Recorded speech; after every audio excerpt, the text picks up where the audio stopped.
Hello and welcome to Talking Leeds Plus, another match reaction show with myself, Aaron Marshall, and Mr. McNamee, reflecting on Oxford United 0, Leeds United 1, Gerry.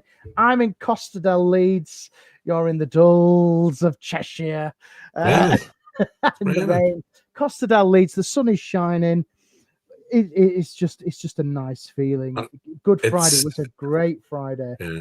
It's shining physically and it's shining metaphorically, if that's the right thing. It is. I think we're nearly there, Aaron. We're nearly there. I can feel it. I feel good. And I think I was saying to you before, while it was nervy 1-0, it was just because it was 1-0. But we look like a team that are up for it, not a team that's struggling and falling away or anything else or scraping results.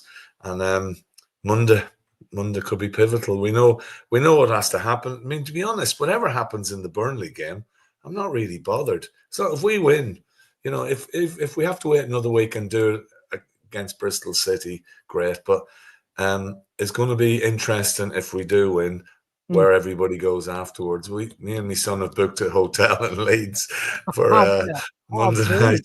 Well, so we've been debating on our WhatsApp group. Is it Billy's Bar or is it the Peacock? It's one of those. I know. Yeah.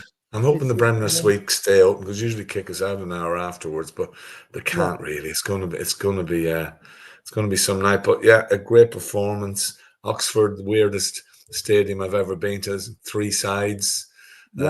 People sitting on top of buses and vans. I think the Leeds fans singing car park, give us a song. Stewart saying, get down off the van. The guy saying, not moving. And it was one of those gritty performances. You thought that was a job done. I mean, it was a long day because we had Burnley who were 1 down and then 1-1, and then they were down to 9 men. Watford and nearly had chances, and then Sheffield won 2-0. Cardiff have sacked the manager today, as I hear. He's gone. Yeah. Aaron Ramsey's the new caretaker, and as somebody said, he'll probably injure himself in the team talk, but that's another story. But it was a case of it was a bonus if anything was going to happen in those games, and we just need to do it. And same team, no surprises. Dan James on the bench, who's not fully fit, and we'll come on. I could see that later on. Yeah. And we did a job of a team, totally in control. Got the lead, and in the thick of it, you thought this is nerve-wracking, but look back and never in any trouble. I think Darlow made a great save early on, and that was really it. Yeah. And Joe Rodon is just a warrior. He's absolutely fantastic. He didn't miss a header, clearances, totally in command, and we were job done. And we move on to Monday. So we win on Monday. And Sheffield don't, we're promoted. That's how close we are. 2 weeks ago, we were sitting here after the Luton game. It was 2 weeks ago. The world was over. The world had ended. And who thought Sheffield were going to lose 3 games? But hey, that's the way it goes. So here we go. What do you think? What was it like where you were watching? Well, I was watching it at home, Gerry, and honest to God, it was one of the most nerve-wracking things I've ever sat through for 90 minutes, because you just think, God, Oxford, they grew into the second half for me, did Oxford, and you felt like they needed another goal, did Leeds, just to kill it off. Yeah, always. They were growing into it. There was a couple of mistakes. And at the beginning of the first half as well, Firpo making, he was going out, trying to cross it back, and then it went out for a goal kick. You think, is it not going to be our day today? But do you know what the goal was? The team goal for that was brilliant. Rodon in particular, setting it up, getting it to Bogle and Solomon as well. Brilliant, absolutely brilliant. And they grinded it out. But I'm glad you mentioned Rodon, though, because for me, that was his best performance in a Leeds shirt I've seen. Yeah. Yeah, no, definitely. He was brilliant. And Ampadu alongside him. I think we'd had a couple of balls whizzed across the box early on, which didn't show. And Solomon had started well. He was having a good. You thought just try and go out the outside, because you thought our wingers had the beating of this. I noticed Willie in for James, but he was very. He was in field. He wasn't on the wing at all, and he wasn't that effective. He was okay, but we missed Dan James bombing down the wing. I thought Pirro was good. I thought Pirro linked the play, nice touches. You know, he was looking for that shot all the time. I think if you start and goal, Darlow made a couple of good catches again. Yeah. He nearly got caught. Ball. He does hang around with it a bit, and that does me head in. But he was okay. So it's been a good move bringing him in, no doubt about it. He's done goalkeeper-y things, and he's fine. Firpo had a Firpo game. I mean, one stage he was playing right back. Oh, he was about to overlap with Bogle. I thought, what are you doing over there? He was a bit flaky at times. He lost the ball a couple of times, but you know he's better than he used to be. I thought Bogle again was excellent. In the midfield, Brendan was Brendan. You know he'd get the ball, maybe that touch too extra. I think Gruev was getting stuck in. Tanaka, he's a good shot at the end, hit the post. He got muscled off the ball a couple of times. He's not quite what he was in the early season, but we'll forgive him that. Sorry, my voice is still there. It was still hanging on. And I thought, the rest of them. And I thought Patrick, when he came on, did Patrick things, held up the ball well. Dan James wasn't fit. There was a stage where Dan James got the ball coming out of our half, and normally he'd go, but he pushed it onto Rodon. So he probably, Ramzani, why not stick him in front of a fit player? But yeah, I think we're going to be worrying about subs now. Yeah. And Gilavogi came on and towed one away and did Gilavogi things. And 7 minutes injury time. I mean, the referee, he doesn't let play flow. There's a couple of times he blew up when he shouldn't have, and he was a couple of times he booked Bogle for wasting time, but they had a couple of tackles which were, bookable, which were professional fouls, if you like, and didn't book anybody. So that was a bit frustrating. But Gary Rowett said he went into the dressing room afterwards to talk to the referee, and you think, well, what game you watched? Because the crowd were getting a bit annoyed, but yeah, I don't think he just crap standard championship. So all in all, you could see at the end the players, the fans. A lot of people are saying that we think we're nearly there. There was about 1,000, just over 1,000 Leeds fans there last night. It felt a bit strange because there wasn't the normal size crowd. There was even people looking for tickets, which I haven't seen for a while. They travelled all the way down. I said that they were probably on top of the bus seat or the bus roofs, and fair play to them. Don't begrudge them that. I say a very weird stadium. It's a big car park with a Frankie and Benny's and a Hollywood Bowl. I stayed down there a couple of nights, and I thought I'll walk back to the hotel. There's too much traffic, and I ended up going to the wrong hotel at first because there was two, and ended up walking through an estate along the Thames in the dark and past a graveyard, and then walked into a pub that was having a ceilidh. It was a very weird night. So it was a strange night in that respect. I was glad to get back to the hotel. It felt like a bad dream that something was going to happen. But so Monday, what happens Monday? If we win and Sheffield United, as you say, fail, that's it. It's job done. We're up, and in the know, apparently the players will be watching the game live at Ellen Road.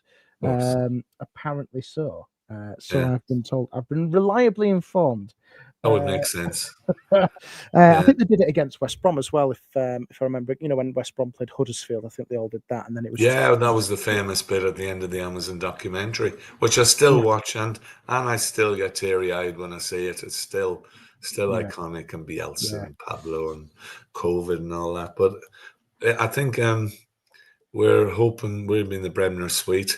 If the Peacock have got any sense, they'll be getting big screens in now. Yes. And I've booked to stay in. I think I said to you, I booked to stay in Leeds on Monday night. I'm not sure about if we'll do that. We've said it all along, all season long, though, Jerry. We've actually called this out, haven't we? That it's going to be Easter Monday, and it's going to be the one which could be. And Leeds, surely to God, I know it's Easter and the Lord has risen and all that sort of stuff. Yeah, if he can come back, so can we. So can we, exactly. Especially at this stage now. Surely they can't do it. The only disappointing thing for me is that it would be good to do it actually. If we're going to go up in front of a full Ellen Road, it would be that nice. But bloody Sky and ITV, I think even ITV have got the the Sheffield United Burnley game. I think they should have to play these games at the same time, in the last 3 games or something, because it was good against Middlesbrough. It was all together, and you knew exactly what was happening. But this it won't, and it sort of puts pressure on it. I'm sure when Burnley won yesterday, a lot of fans think, "Oh God," it makes you feel a bit fed up. And but yeah, it's always all about us, and that's we got to do. I mean, if Sheffield won and we win, then it's not a big deal. It means that Burnley are behind. We want to win. We want to win the league, don't we? I know it's not that top thing. We want to go up, but it'd be nice to win the title. But then again, you think we're capable of winning all 3 games. You think Bristol City next week will hope they'll probably have their place tied down in the playoffs by then. I think it's sort of opened up a bit. And Plymouth on the last day. Well, you never know the way it's going down there. It'll be a good atmosphere. Wouldn't it be nice if we collected the title and Plymouth stayed up? I don't think that'd be possible. We'd probably have to lose to them, but I wouldn't begrudge them. And hopefully we won't have to be going there next year. No, not for a long time. But I've allowed myself to think about where we're travelling. Bournemouth's the furthest, and Newcastle the other way.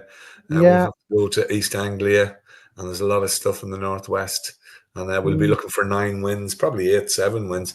And then I'm thinking, when hopefully we get promoted, I won't be slagging off Sheffield United. I won't be doing memes about their falling apart. I've got a Sheffield United mate, and I'll just say to him, I mean, we've been fine all along, and I'll just say good luck. That's the way it goes.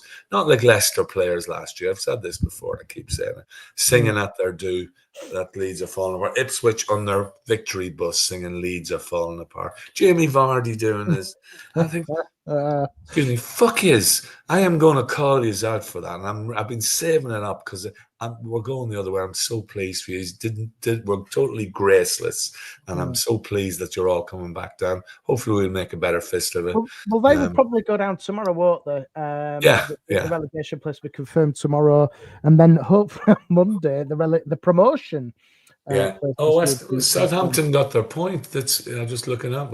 They're equal with Derby now. They equalised in the 93rd minute. So West Ham had won that. I think that means they're safe from relegation. But if Wolves win or draw, I think that's the other 2 down. You look at West Ham, Brentford, Brighton. You think, which way are they going to go? Those teams. The other teams, we've got to be looking at them. And you hope that somebody scrapes into the playoffs at the last minute through, and then they're not quite prepared for the.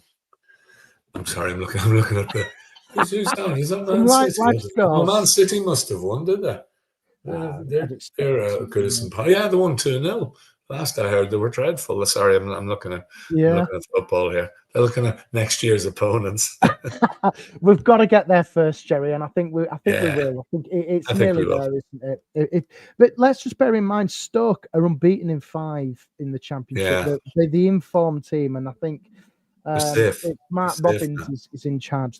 He always seems to do a number over us as Mark Robbins, doesn't he? Did you see their goal yesterday? Yes, shocking.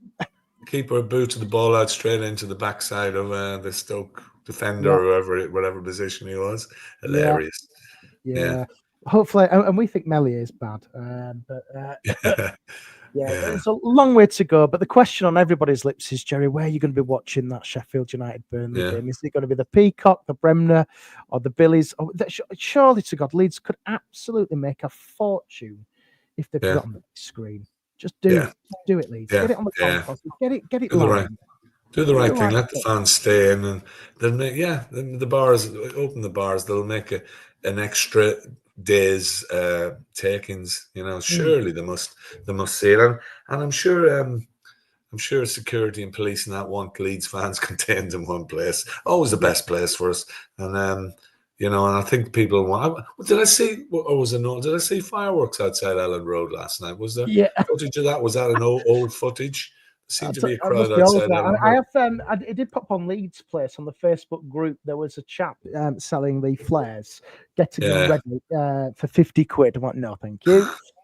He's getting the flares ready for Monday just in case. I'm like, we'll see. But electric. It's going to be electric, isn't it? On Monday. I want it to be tomorrow. It's got another bloody day to wait, but I'm just can't wait for it. Just get this thing over and done with now, Leeds. We've got to do it. Oh, there's trouble somewhere. Who's one? Oh, somebody's got promoted. I can't think who it is. It'll be Yeah. a Scottish championship or I something. recognise the guy. I can't think who it is. Yeah. But, Oh, no, I'll tell you who was going up as well today. It was Bury. I saw it on Sky oh, Sport. there's Bury, 7,000. That might be yes, where it is, actually. the Northwest 7,000. Counties League. That's fantastic, isn't it? Yeah, They they're should up. never been allowed to go out of business, should they? That's the big team. Well, if they had 115 financial irregularities, they'd probably be in the Champions League now, wouldn't they? It's isn't it nice to just be able to hopefully sit back and watch everybody else, enjoy the drama of last day, promotion and relegation, because the relegation's really tight in the Championship, and the Champions League chase is tight, and I think fourth division, as I call it, it's a bit mad. There's teams, about 5 or 6 teams in with a shout, so it's just nice to be able to do that and just relax, not have to think Get it all what's the other wrapped up. team's doing. Get it all done on Monday, and we can just, as you say, enjoy it. And I think that for me is not a very Leeds thing to do. Let's break tradition. Let's not make it hard. Let's just get the job done. Yeah. I don't know if did you watch Sheffield United against Cardiff? I haven't seen it yet. No, I only Absolutely drove back today. diabolical. Sheffield United were a little bit lucky. But you didn't miss much. It was just Sheffield United doing Sheffield United things. Watched the Watford Burnley game, and Burnley did Burnley things, but Watford completely. The referee, the officiating on that game, Gerry, it was absolutely diabolical. It was really, really bad. Yeah, because there was a push for their second goal, wasn't there? Yes. Yeah, it was just ridiculous. And I don't know if you saw it is another EFL ref kind of. Did you see the Middlesbrough penalty at the last minute? Yes. Oh my God. Those poor. I actually want Plymouth to stay up because I think that was a shocker, an absolute shocker. Shocking. But thank God we were leaving this league and leaving these poor officials behind. But we'll be moaning about VAR next year. But I suppose if you look at what has affected us this season, and bad decisions be good decisions, and that possibly has evened out. I don't know, but if we weren't going up, we'd have a different view, maybe. It's but it will be nice to come get promoted and not have to think to yourself, oh, those 2 points at Sunderland, those 2 points at Hull, we should have got something from Portsmouth the first day of the season. Don't have to worry about it anymore. Let's get to 100 points. That would be good. And Carl only wants 4 more points. I think 3 will do it, Carl. Yeah, Carl always wants loads, don't you, Carl? That's my mate, Carl. Yeah, he's getting very excited. Carl is going to be in Dublin on the Plymouth day, he was telling me, and I told him the pub to go to the Camden, which got the biggest screen. And I don't know if it's Europe, it's if you're ever in Ireland and Dublin Leeds game, the Camden is where to go. And I think everywhere, all across the world, that's because it's Leeds, all across the world will be there, and it'll be emotional. It'll be, let's say emotional. I'll be hugging people I don't know, and always a good excuse. I just think for me, Gerry, it's a good excuse. But for me, being able to celebrate, because we were robbed of it with COVID. Yes. And everybody else. For me to be able to experience this of actually winning something, I couldn't remember the league win, and back in the old first division times, I didn't have that. I was only too young. This for me is special. Yeah. I remember being on the pitch against Bristol Rovers. And, I can remember that. That was good. But we haven't did it until Bielsa. And I bought a lawnmower today. This is going somewhere. And the guy when I bought it, he saw I was wearing it. He's a Stoke fan, and he remembered that first game Bielsa against Stoke. That was those great days. But you have to give it to Farke. In fairness, we were giving him pelters a few weeks ago about substitutions and tactics and everything else. Maybe rightly so. It's constructive, but he kept it steady, didn't he? Never lost it like old gammon face, did he? Chris Wilder, who I actually like a bit. I do like Chris Wilder, but he didn't lose it, did he? And he kept it steady, and he made that bold prediction: we will be in the Premier League, and we all thought, "Oh, you've got to back that up, kid." That was coming out of the Swansea game, I think he said that, and he backed it up. So he's he's got something to prove as well, because last couple of times he went up with Norwich, he didn't really get backed, and he got the sack the second time. So it's, if we do go up, and it looks pretty good, now we look forward to who comes in, what we do. I mean, we have to really settle now. We just have to say we won't have Rasmus Christensen. We just got to get over that. You know, that's such a big loss. I mean, would you pay £8 million for a fridge? You know, not a very mobile fridge. Oh, no, but people are saying on Twitter, if you see him on Twitter, is he's got into the UEFA Cup semi-finals, all this sort of stuff. Spurs though. So Spurs. Yeah, it's just it's crazy. But that first 5 minutes against Wolves, where a little Wolves player knocked him off the ball, I thought, oh, that's not good. He's supposed to be a big bruiser. Talking about Champions League, I was watching the tail end of the scum against Leon, and oh yes, those are the moments I suppose you live. But TNT's commentary, Robbie Savage, Ferdinand, he was on the night for McCoist.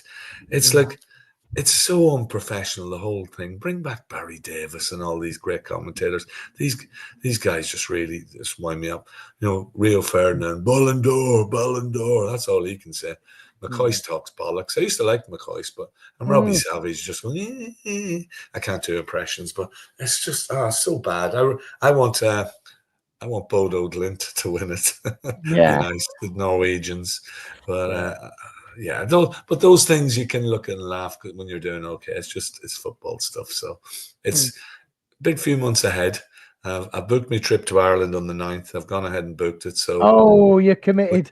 Yeah, committed. After last weekend, I thought, £34 flight. I can leave it. So I expect the same team on Monday. Yep. Same thing. Early goal. We won't score another one, and we'll be biting our nails. I think we'll win 5-0. Wow. I think we did the last time we played Stoke at this stage. Remember during COVID? I think we will absolutely batter them. I think we will, and they have nothing to play for. Nope. That's it. That's done. Remember I said we went too early before? I'm doing it again, but I think I'm in a better platform this time. Until we get that magic P, there's always a slim chance, because it's a very Leeds thing to do this. But I think they're in a very, very good position. Get the job done, get over the line, and let's say ta-ra to the EFL and stay hopefully in the Premier League. Thanks, Michael. I am feeling better. I see Michael says, you're getting better health-wise. Yeah, that's it. My voice went a bit last. Still beaten in 5 games, but teams who come to us on good runs. There's not been a team this year that's been better than us. We've lost games because we've been poor, and that sounds arrogant, but I think we are the best team in that division. Burnley probably the best organised, maybe defensively, but we are the best team, and I think the table won't lie. And Monday, this will be number 40. Many we've done this year. It's gone so quick, hasn't it? Yeah, it has. And it's been ups and downs, as the song says. But we're nearly there. We're nearly there. And let's just hope, as Colin says, the atmosphere will be electric on Monday. We'll be nice and early. We'll be in, and we'll be revving them up, and hopefully we'll get the job done. I meant to ask one thing. I meant to ask last night. There was a delay, and there was stuff going on in the crowd. The referee sort of delayed the game. Did they say anything on TV about that? Was it Leeds fans? I think it was Leeds fans, from what I could gather. Sky didn't show anything, but the commentators, Daniel Mann and Andy Hinchcliffe, were saying, it's there's fans in the away fans in the home end and stuff like that. I just don't know. That's why the referee paused the game for that. Really, that was just God. There used to be a lot worse going on the terrace than that years ago. But, it was a nice atmosphere coming out last night. A lot of fans were singing and dancing, and it was nice. But the weirdest stadium I've ever been to, with 3 sides. You've only got 3 sides. The songs were Anyway, it's good. It's good. Right. Cheers, Gerry. We'll see you on the next one, and hopefully on the next one we could be discussing Leeds United as a Premier League team. And a happy Easter to everything. And the rumor is the big man's coming back tomorrow. I don't know. I've heard a rumor. You think Jesus would have sussed that there was a lad called Judas among the apostles? You think that would have raised the suspicions, wouldn't you?